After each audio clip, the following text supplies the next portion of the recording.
Once you've been on the boat and you've felt how it rolls and rocks, you turn off the engine so you can feel the power of the wind and the landscape and the sea. And being at the mercy of nature to move us along. I think that's unique.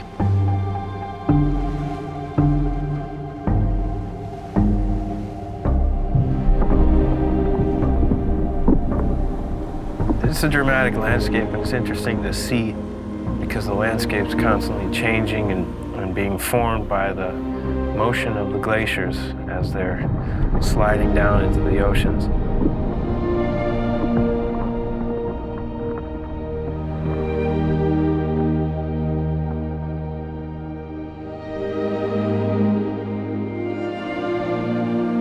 But I think what people really want is to go back and tell a story.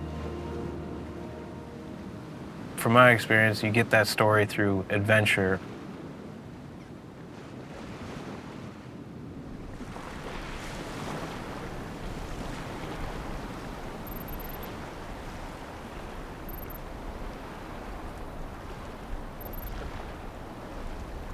So I've been here in Svalbard pretty much on and off ever since 2017.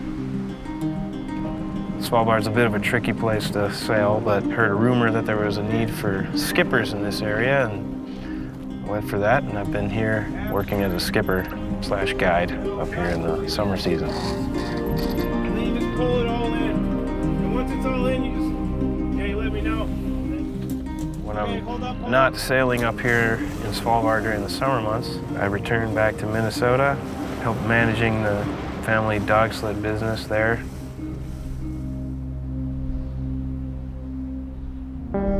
You don't know what's normal until you grow up and think about it.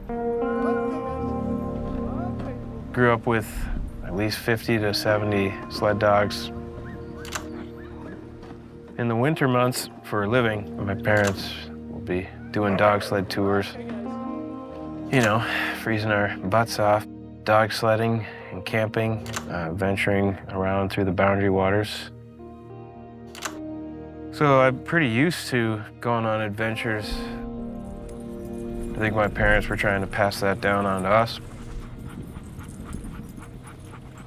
The cool part about my parents' lifestyle was my dad's very strong sense of adventure.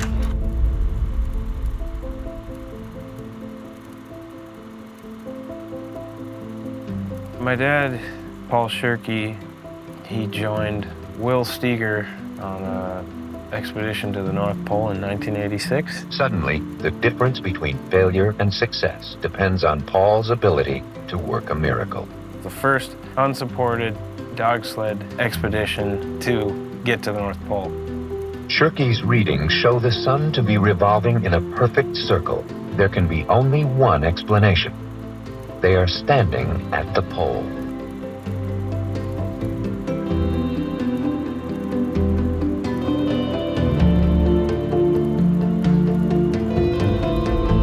The apple doesn't fall too far from the tree, whether you like it or not at times.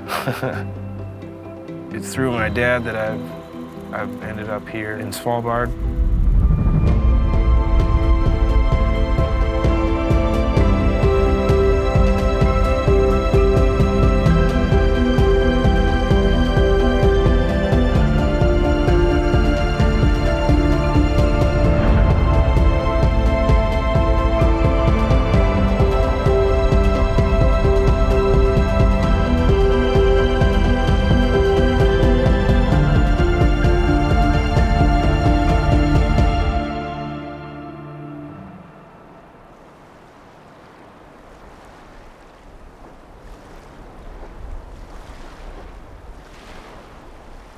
Yeah, so I came totally different as most people.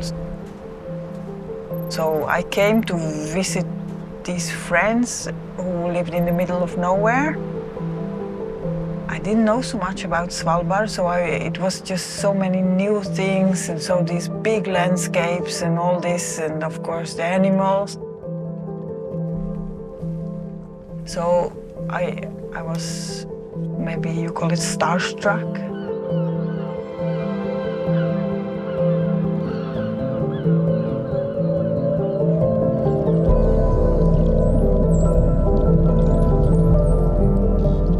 The cycle of Svalbard is constantly new people coming and going. Marina, who's with us on this trip, and she's been here for 30 years, and it's nice to have her along and share the old days with us. I talked to the people who had been living here and asked them questions like the questions you ask. They told me once every 5th year the ice was safe enough to travel, so we could take the snowmobile and travel over the glaciers. It has been, in the 29 years I've been on Svalbard, only twice the ice was safe enough to travel. And in the last 20 years, nothing. Svalbard's definitely heating up. Charting can be really difficult because it's changing so quickly. It's really wild to see your boat as it's going further into where a glacier recently was, just 5-6 years ago.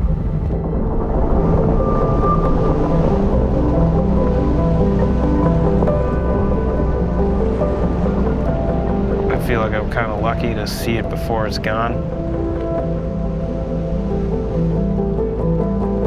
The glaciers really are changing the landscape right now as I speak.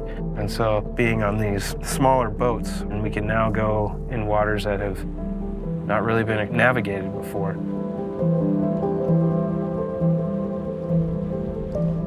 With the cruise boat, you have no influence. Like, you cannot change your destination. So even like if there is something much more interesting in the next fjord,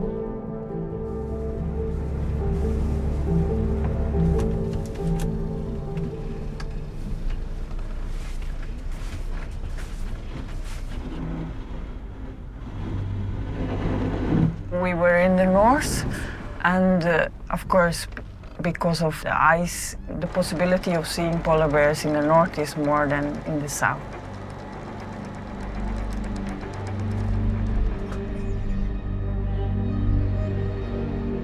After seeing some polar bear tracks, and it was fast ice and there was seals, so everything was there. We turned around the corner, but no polar bear.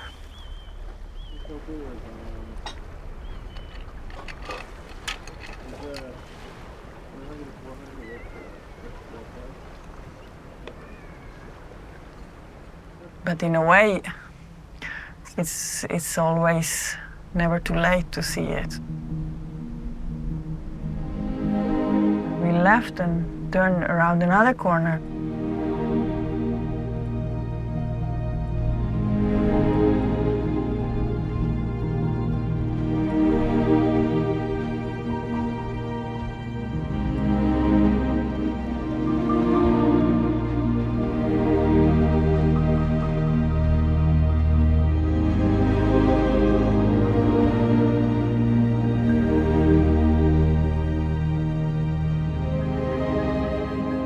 It's why I live here, to feel it and to see the animals. When you travel with a small boat, you can decide where you want to go. You are still in contact with the nature. You still have the contact with the adventure. So you still have this freedom of go where the wind takes you in a way.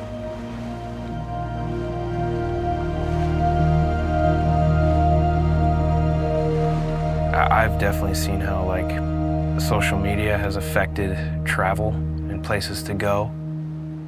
Going on adventures here, and a lot of what you hear people want to see is a polar bear or see this whale. I do love seeing bears and whales as well, but adventure is more than just getting that picture of yourself with that one thing and then going home. It's the whole experience of hearing the ice crack or break. feeling the cold Arctic wind.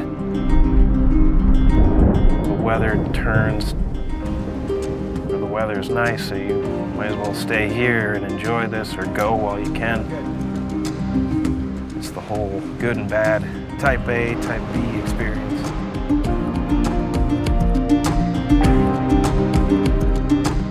But there's two different types of people that travel.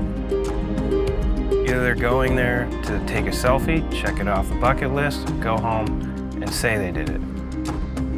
Then there's others that choose to go out there to feel it, to experience it, to go back and tell a story. People love telling stories, and they love to be part of that story that they tell.